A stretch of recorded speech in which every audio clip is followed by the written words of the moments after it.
फुनिस 3, एक आदमी के 3 फुनिस लग जाए वो काम से चले जाए, वो मेरे लग गई। पहले मैं गाता था, आपका मनोरंजन करता था, मटाकी आई छोड़ गई डटी नहीं मेरा भाईला, और कब्जो दांदड़ी ने कर लिया एकदम देहेला। मुझे पता नहीं था कि कुछ समय बाद में ये गीत मेरे ऊपर ही फिट होगा। तो जैसा आए जैसा गा रहा हूं।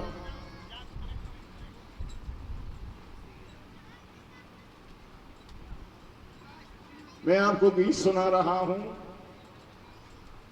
ये कथा हनुमान अंक में निकलती है और विस्तार से हरिवंश पुराण में निकलती है। गीत का नाम है गर्वहारी हनुमान, दूसरा नाम है द्वारका में हनुमान, तीसरा नाम है सत्यभामा सुदर्शन चक्र और गरुड़ जी का मान भंग। सज्जनों, हमारे शास्त्र पुराण विद्वान आदमी कहते हैं कि कृष्ण के 16,108 रानी थी,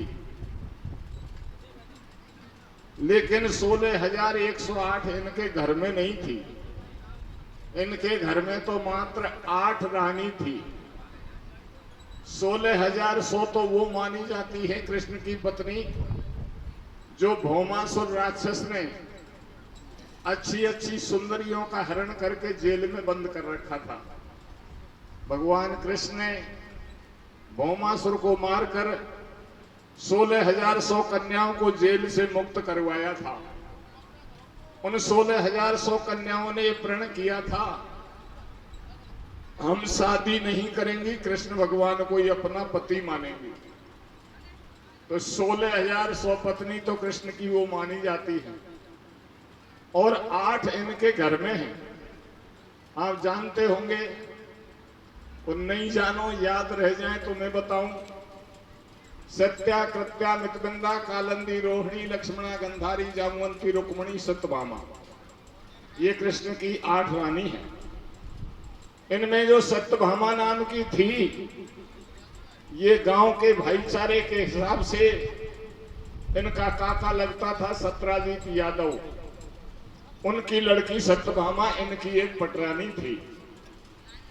काका की लड़की को पटरानी बनाने की बात कहते हैं तो एलर्जी सी होती है, लेकिन ये भगवान के घर की व्यवस्था नहीं है, ये तो सामाजिक व्यवस्था है। जो भाई चंद्रमा से शादी करते हैं वो आज भी काका की लड़की को घरवाली बना लेते हैं, और जो सूर्य से शादी करते हैं उनके नाते और गोत्र माने जाते हैं। कृष्ण भगवान चंद्रवंशी थे, ये चंद्रमा से शादी करते थे, इसलिए इनके नाते गोत्र नहीं माने जाते। और सत्यभामा इनके काका की लड़की होते हुए भी उनकी एक पटरानी बना ली।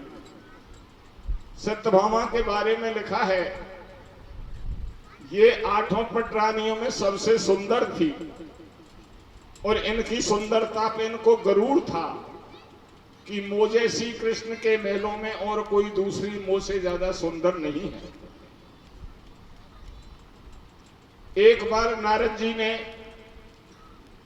सत्यभामा को एक फूल लाके दिखाया। फूल को देखकर सत्यभामा ने कहा, नारद जी ये फूल कहां से लाए?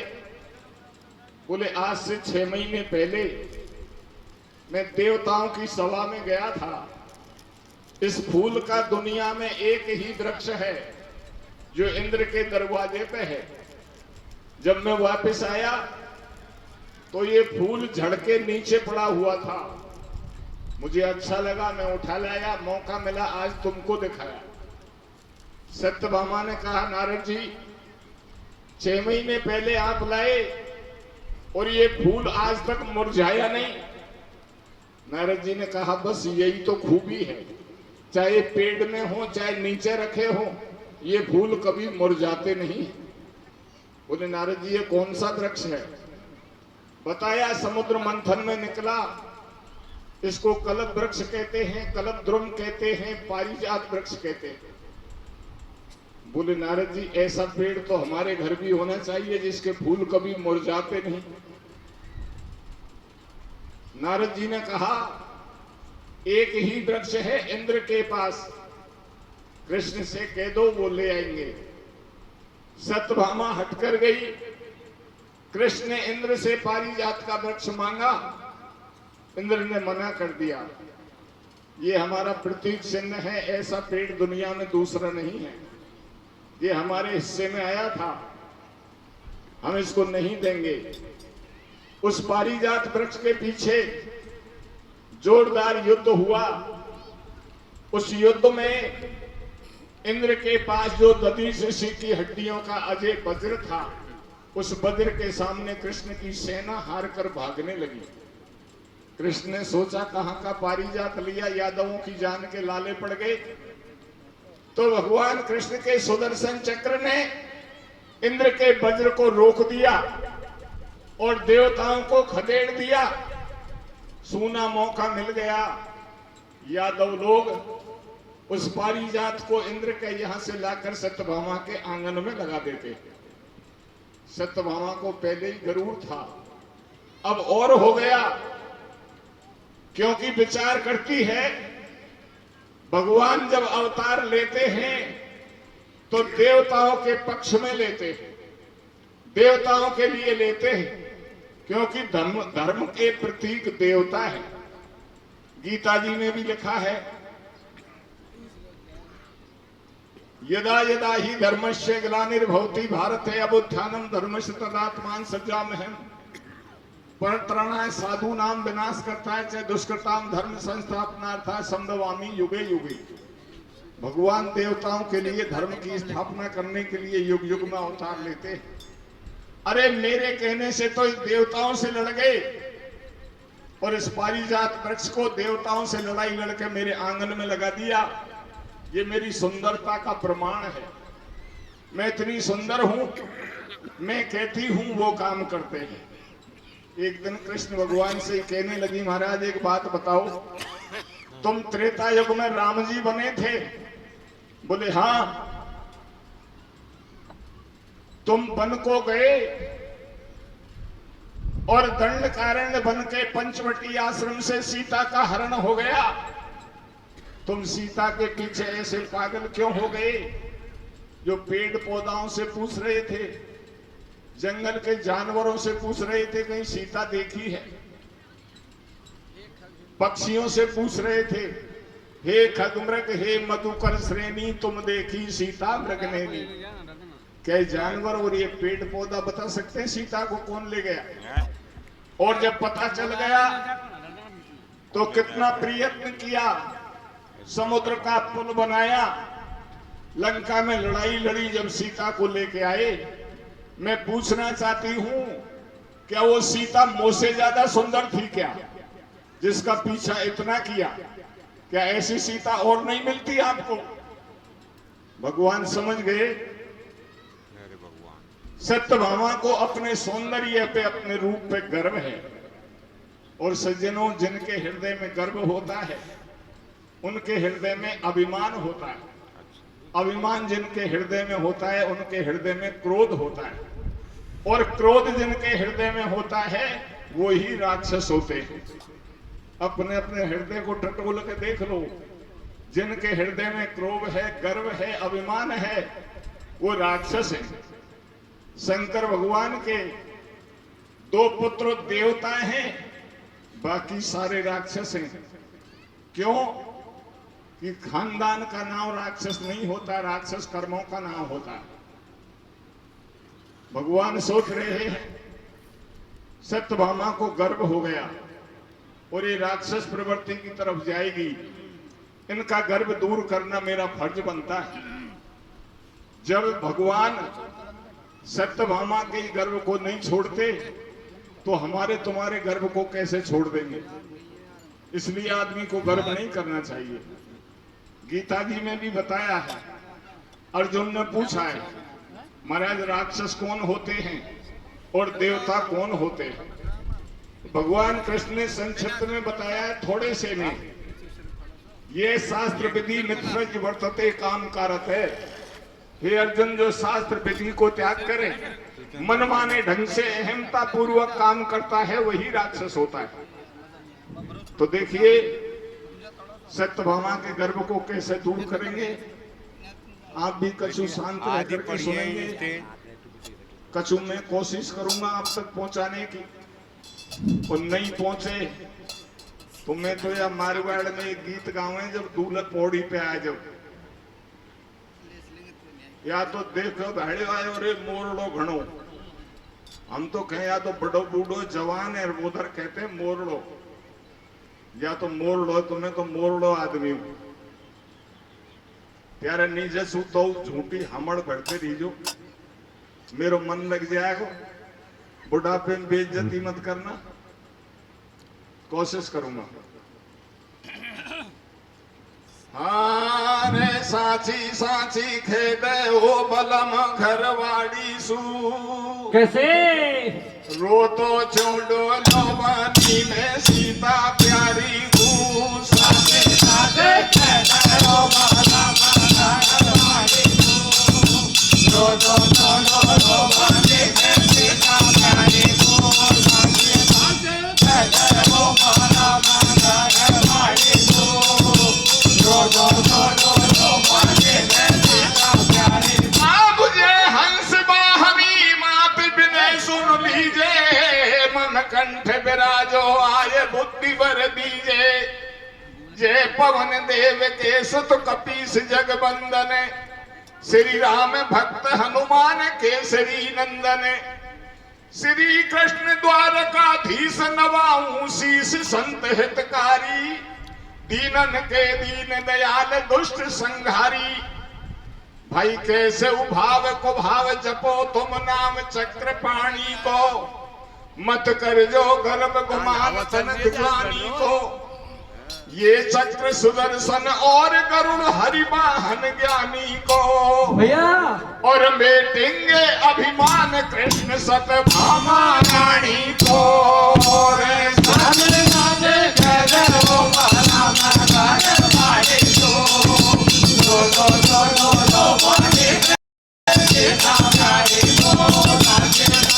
गदर वो माला मगर मारे तो, लो लो लो लो लो मारे सीता प्यारी। सतभामा बोली सुन लो पिया मुरारी, तुम त्रेता युग में बने राम अवतारी।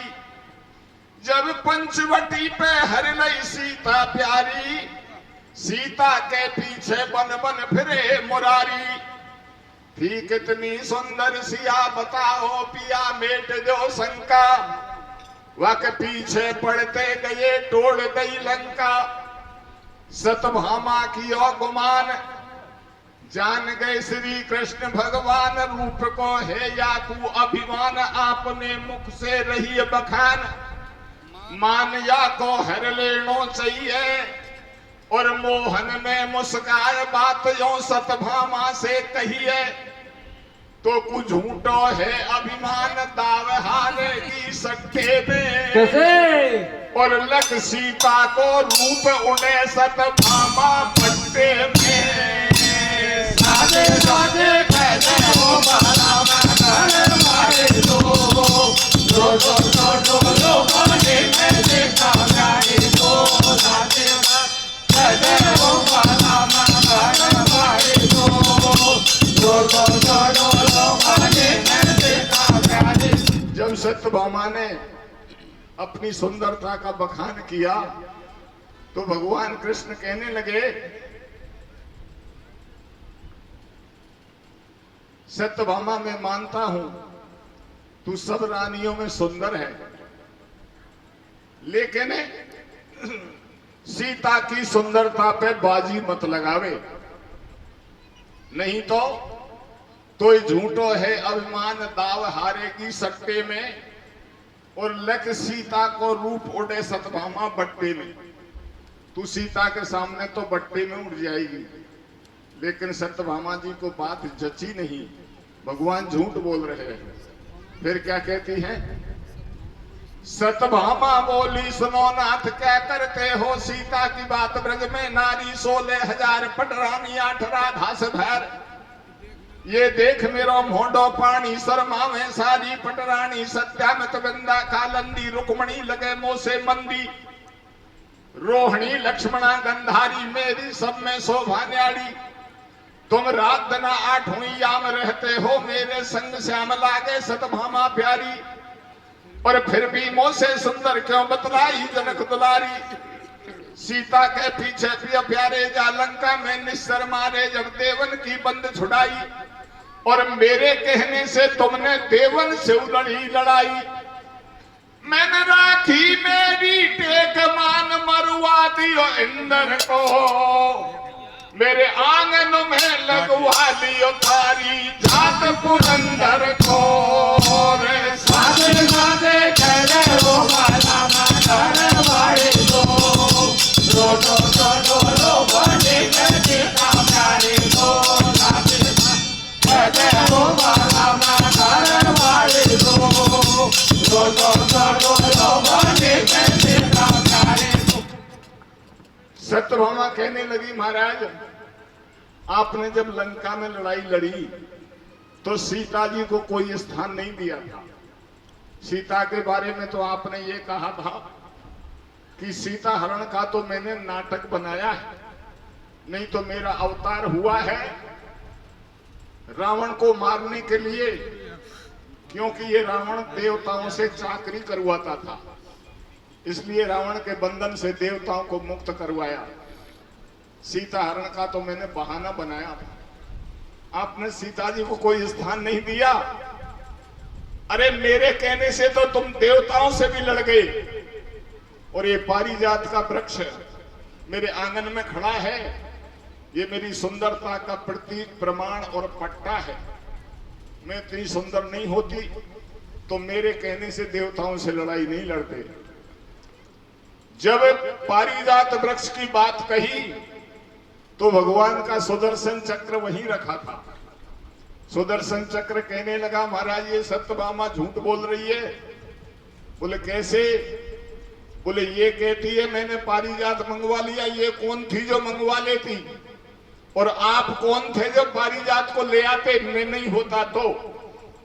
इंद्र के वज्र के सामने पारिजात की तो बात छोड़ो, एक भी यादव वहां से जिंदा नहीं आता। भगवान ने सोचा सत्यभामा से ज्यादा गर्व तो सुदर्शन चक्र को है। बोले हाँ भैया, तू नहीं होता तो सब यादव मारे जाते, ते नहीं बचाए थे, तू ही लाया था इस पारिजात को। वहीं भगवान के वाहन बंता पुत्र पक्षियों में श्रेष्ठ खगराज गरुड़ जी बैठे थे। गरुड़ जी कहने लगे, महाराज ये दोनों झूठ बोल रहे हैं। भगवान समझ गए ये कोई और ऊंची बात कहना चाहता है। बोले कैसे बोल रहे हैं? बोले दोनों कह रहे हैं इस पारिजात पेड़ को मैं लाया, सत्यभामा कहती है मैंने मंगवाया। एक पेड़ लगा दिया तो ये बड़े हो गए, ये पेड़ हमारे पहले नहीं था, हमारा क्या बिगड़ रहा था? भगवान ने कहा तू तो तेरी बात बता, तू बीच में दखल क्यों दे रहा है? बोले मैंने सबसे मोटा काम किया। बोले क्या किया? बोले आप त्रेता में लंका में रावण से लड़ाई लड़ रहे थे, तो रावण के बड़े पुत्र मेघनाथ ने तुमको नाग फांस में बांध करके पटक दिया। और तुम्हारे पास कितनी सेना थी? पार्वती ने पूछा है महादेव जी से, महाराज राम के साथ सेना कितनी है, वो कहीं राक्षसों से हार न जाए। तो शंकर भगवान ने पार्वती से कहा है, बांदर कटक उमा में देखा, जो मूर्ख जो करण चहे लेखा। पार्वती चिंता मत करे, राम जी की सेना का बांदरी कटक मैंने आंखों से देखा है। जो मूर्ख है, जो उनकी संख्या बताना चाहे, संख्या बीत जाए उससे भी ज्यादा बांदर है। वो सारे बांदर बैठे बैठे रो रहे थे, तुम नाग फांस में बंधे पड़े थे। तुम्हारी सेना में जो महारथी बलवान मानते हो तुम बंदरों को, ये बहुत बलवान है, वो सब बैठे बैठे रो रहे थे। द्विद मयंद नील नल अंगद गद विकटास ददमो के हरि ने 67 जामवंत बलरास। किसी ने आपको नहीं छुड़ाया। मुझे नारद जी ने समाचार दिया, मैं समुद्र पार करके गया और तुमको मेघनाथ की नाग फांस में से मैंने छुड़वाया। आज तो तुम 8-8 पटरानी रख रहे हो। मैं लंका में नहीं जाता तो त्रेता युग में तुम सीता के बिना रंडुआ रह जाते। ये सबसे मोटा काम तो मैंने किया है। भगवान ने कहा सुदर्शन चक्र सतभामा दोनों को मिलाकर इतना गर्व नहीं है जितना गरुड़ को है। बोले हाँ भैया, तू नहीं जाता तो मैं आज तक बंधाई पड़ा रहता। तेने बहुत अच्छा काम किया। बोले काम तो बहुत बढ़िया किया, बाकी एहसान आप मानो या नहीं मानो आपकी मर्जी है। बोले मान रहा हूं। भगवान ने सोचा पहले इसी का नंबर लेना चाहिए, तो भगवान ने हनुमान जी को याद किया। हनुमान जी गंधमादन पर्वत पर रहते थे। याद करते ही हनुमान जी समझ गए द्वारकाधीश श्री कृष्ण द्वारका में मुझे याद कर रहे हैं। ये तो आप जानते होंगे कि हनुमान जी क्यों समझ जाते थे राम की बात को। हनुमान जी के हृदय में राम जी का घर है। तुलसीदास जी ने हनुमान जी के हृदय के बारे में रामचरितमानस में क्या लिखा है? सुमरऊ पवन कुमार खल बन पावक ज्ञान घन जासु हृदय आगार, बसे राम सरचाप धर जासु हृदय आगार। हनुमान जी का हृदय राम जी के रहने के लिए आगार है। पढ़ा लिखा समय आगार के बारे में समझते होंगे, नहीं समझे तो मैं बता दूं, व्याख्या कर दूं थोड़ी सी। मैं पढ़ा लिखा नहीं हूं ज्यादा, प्राइमरी पास हूं, 20 साल ट्रक चलाया।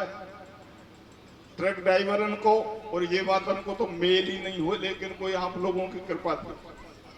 आगार कहते हैं रोडवेज बसों के पीछे लिखा रहता है, ये धौलपुर आगार, ये करौली आगार, ये जयपुर आगार, ये कोटा आगार, ये भरतपुर आगार। आगार का मतलब है डिपो, जहां बस सफर करके रुकती है उसे कहते हैं आगार, और बीच में रुकती है उसे कहते हैं अड्डा। तो और भक्तों के हृदय तो राम जी के अड्डा थे, हनुमान जी का हृदय तो डिपो था, आगार था। वो समझ गए और गंधमादन पर्वत को छोड़कर द्वारकापुरी आ गए, जहां भगवान कृष्ण के राज बगीचा राज उद्यान थे। एक बगीचे में हनुमान जी अंदर कूद गए और अंदर जाकर क्या किया?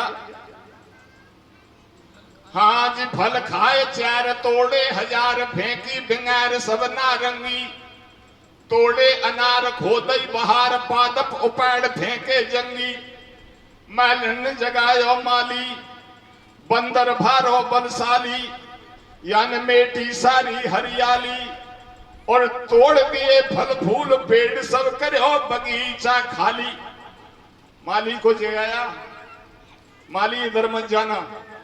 एक बंदर इतना बलवान आया है जिसने हाथों से उखाड़ करके बड़े बड़े मोटे दरखत वृक्ष जमीन पर पटक दिए। मैं भाग करके आई हूं, जाकर द्वारकाधीश से खबर कर दे।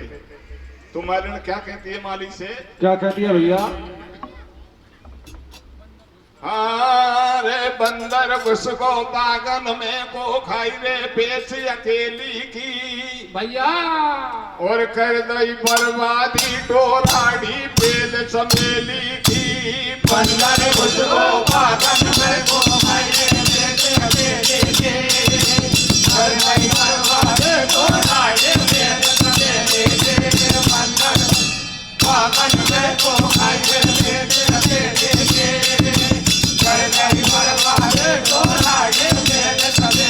अब ये जा माली दरबार श्री कृष्ण के पास, और बंदर ने उद्यान को कर दियो सत्यानाश। माली गुलशन से चलो गयो जहां दरबार, त्वाही श्री महाराज की सुनियो मेरी पुकार। माली दरबार में गया, दोनों हाथ उठाकर कहने लगा महाराज दुहाई है। बोले क्या परेशानी है? तो बाघ का समाचार सुना रहा है। दोनों हाथ मिलाए, दोनों पैर मिलाए, और क्या कहता है भगवान कृष्ण के सामने माली, हाँ जी नख जोर 20 चरणों में शीश दीनो झुकाय बोलो माली, द्वारकाधीश आ गयो कीस बागन के अंदर बलशाली, तरवर पार दीने बिगार खोदई चमन की हरियाली, नहीं पड़ी पार कर रहे पुकार आ गयो हार तज रखवाली, प्राण बचा के आप तक आयो स्वामी भागे, और वह बंदर ने आपको से कोई चौपट कर दियो भागे, बंदर घुसो बागन में को आए दे कर नहीं बर्बाद तोरा ये मेरे बंदर बागन में को आए दे कर नहीं बर्बाद तोरा ये मेरे। माली की बात को सुनकर भगवान कृष्ण समझ गए कोई साधारण बंदर की हिम्मत नहीं जो मेरे राज बगीचे को उजड़ कर दे। मैंने हनुमान जी को याद किया है, शायद हनुमान जी बाग में आ चुके हैं। सबसे मोटी बात गरुड़ ने कही थी कि मैं त्रेता युग में लंका में बंधन से छुड़वाने नहीं जाऊं तो तुम सीता के बिना रंडुआ रह जाते। पहले गरुड़ का नंबर लेना चाहिए। गरुड़ जी को बुलाया और कहने लगे, भैया बंता पुत्र गरुड़, मैं तेरा एहसानमंद हूं। तैने लंका में जाकर मेरी मदद की, मेघनाथ की नाक फांस से छुड़वाया। तू नहीं जाता तो मैं आज तक बंधाई पड़ा रहता। बोले एहसान मानो या मत मानो, मैं नहीं जाता तो तुम आज तक बंधे ही पड़े रहते। भगवान ने सोचा अभी तो इसका गर्व बरकरार है, इसका अभिमान जिंदा है। बोले भैया ऐसा करे, तुमने लंका में वो काम किया जो असंख्य बांदरों से नहीं हुआ, और आज ये माली कह रहा है एक बांदर ने हमारा बाग उजड़ कर दिया, तू सेना साथ में ले जा, उस बंदर को पकड़कर मेरे सामने ला, उस बंदर को पकड़कर मेरे सामने ला। गरुड़ जी ने कहा महाराज आप बंदर पकड़वा रहे हैं या मेरी बेइज्जती कर रहे हैं? बोले कैसे? आपको पता है लंका में इतने सारे बांदरों पे काम नहीं हुआ, मैंने अकेले ने कर दिया, और आज आप खुद कह रहे हैं सेना ले जाओ, उस बंदर को पकड़ के ला। क्या मैं एक बंदर पकड़ने को सेना ले जाऊंगा? बोले भैया मेरी व्यवस्था थी, तू अकेला ही चला जा। अब उड़ के चल दिया गरुड़, पहुंच गए बागन के दरमियान, और तोड़ तोड़ फल खाए चमन में पवन पुत्र हनुमान। बंदर घुसो बागन में को आए दे कर नहीं बर्बाद तोरा ये मेरे बंदर बागन में को आए दे कर नहीं बर्बाद तोरा ये मेरे। गरुड़ जी कहते हैं महाराज मैं इस संपूर्ण ब्रह्मांड को मेरे एक पंख पे धारण करके स्वाभाविक आकाश में उड़ सकता हूं, फिर एक बंदर पकड़ने को सेना ले जाऊंगा?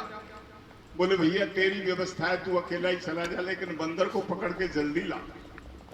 गरुड़ जी बस भाई बस भाई बस भाई, ये काम आप मत करो।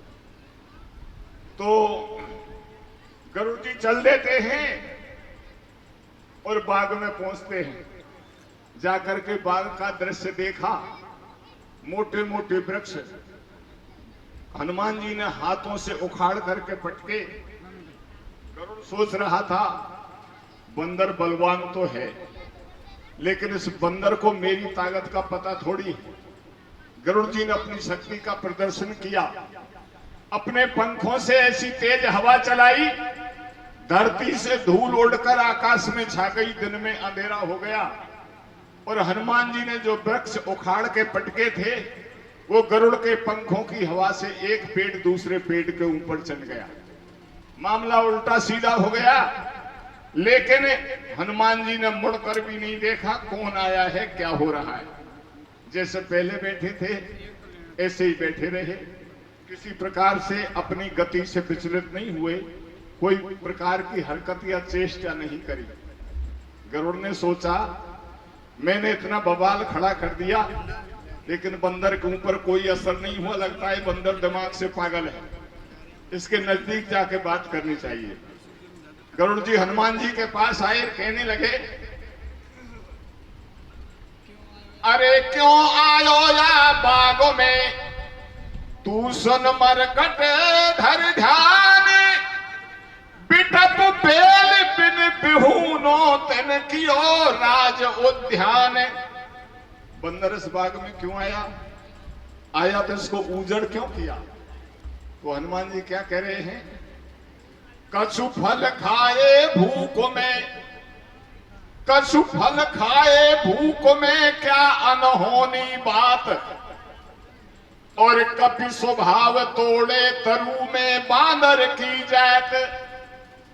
भैया बांदरी स्वभाव के मुताबिक कुछ पेड़ों को तोड़ दिया, भूख लगी तो कुछ फल खाए। तू क्यों चिक चिक कर रहा है? तेरे बैठने को बहुत पेट बाकी है, चल यहां से, मुझे भूख लगी है, फल खाने दे। गरुड़ ने सोचा मैं क्यों चिक चिक कर रहा हूं, ये मुझे साधारण पक्षी समझ रहा। बोले वो बंदर है, जीव संभाल के बोल, मैं साधारण पक्षी नहीं हूं, मुझे खगेश कहते हैं, पक्षियों का राजा। मैं द्वारकाधीश का वाहन हूं। तुझे पकड़ने के लिए श्री कृष्ण द्वारकाधीश ने भेजा है, या तो मेरे आगे आगे चल दे, और नहीं तुझे पकड़ करके द्वारकापुरी हाजिर करूंगा। सुन बात गरुड़ की हनुमान न्यों बोले, तो जैसी चिड़िया बहुत बाग में डोले। भैया मैं नहीं जानता तू कैसा खगेश है, तू नहीं आया तो से पहले भी यहाँ तो जैसी चिड़िया बहुत घूम रही थी। और मेरा सिद्धांत बता देता हूं, कान खोल के सुन ले, मेरे हाथ की पकड़ में मत आ जाना, नहीं तो जैसी चिड़िया 10-20 रोज मार भी देता हूं। तो जैसे पक्षी न को मैं हनु रोज 10-20, और मैं कह जानू कह बसेस कोई कौन द्वारकाधीश। बंदर उसको बागन में को आए देते देते, कर गई बर्बादे डोराए मेरे सने लेके। बंदर उसको बागन में को आए देते देते, कर गई बर्बादे डोराए मेरे सने लेके। मैं का जानू कहां बसे कौन द्वारकाधीश। तो जैसे पक्षीन को हनु रोज 10-20। गरुड़ जी ने सोचा मुंह से चिड़िया कह रहा है, और 3 लोग के नाथ द्वारकाधीश के बारे में अनवज्ञता जाहिर कर रहा है। कह रहा है मैं का जानू कहां बसे, भगवान कोई नहीं जानेगा तो किसको जानेगा, ये ऐसे नहीं मानेगा, इसको पकड़ के ले चलना चाहिए। सुन के इतनी बात गरुड़ को एकदम गुस्सा आयो, और दोनों पंख पसार कपी के ऊपर जा अर्रायो। हनुमान ने सहज गरुड़ से खेल अनोखो कियो, और पूंछ उठा के दियो लपेटा बहन गरुड़ कूलियो। बिगड़ी श्यान मिट्यो अभिमान, वृक्ष पे जा बैठे हनुमान, और नीचे लटके गरुड़ पूंछ में बहुत भयो हैरान। पूंछ में मस्का दे हनुमान, गरुड़ के निकले जावे प्राण। फेरियों कह रे ठुकर सुहाती, तू बांदर बलधारी है मेरी पक्षी की जाति। सारो गर्भ घटा दियो मेरो, और दे प्राणन की भी कपी में गुण ना भूलू तेरो। तू कर दे बागन को नाश, फिर नहीं आऊं तेरे पास। विनय बांदर भैया सुन लीजिए, और जल्दी बंधन मुक्त करो, मेरी खता माफ कर दीजिए। भैया अभी एक बाग उजड़ किया है, सारे बगीचों को उजाड़ दे, दोबारा मना नहीं करूंगा, लेकिन पहुंच के अंटा में से मुझे बाहर कर दे, क्योंकि मेरे प्राण निकले जा रहे हैं। हनुमान ने सोचा चलो इसका गर्व ही तो दूर करना था, ये गिड़गिड़ा रहा है तो छोड़ देता हूं। दया कर लायो पवन कुमार, गरुड़ कर दियो बंधन से बाहर। पहुंच का अंटा ढीला किया, गरुड़ जी फड़फड़ा कर दूर जाके पड़े। गरुड़ जी बैठे बैठे विचार कर रहे हैं। जब पसीना सूख गए, थकावट दूर हो गई, विगत श्रम हो गए, गरुड़ जी सोच रहे हैं बंदर की कोई गलती नहीं है। गलती तो मुंह से हो गई। सब लोग जानते हैं बंदर की पूंछ में ज्यादा ताकत होती है। इस पूंछ ने तो लंका को जलाया था। तो बंदर की क्या गलती, मैं खुद ही पीछे को चला गया था, पीछे से पकड़ रहा था बंदर को। पीछे कोई पूंछ होती है, इसलिए पूंछ के अंटे में आ गया। अब मैं पीछे को नहीं जाऊंगा, पूंछ की तरफ इसको सामने से पकड़ूंगा। हनुमान जी सोच रहे हैं अभी तो गड़गड़ा रहा था, फिर तैयारी कर रहा।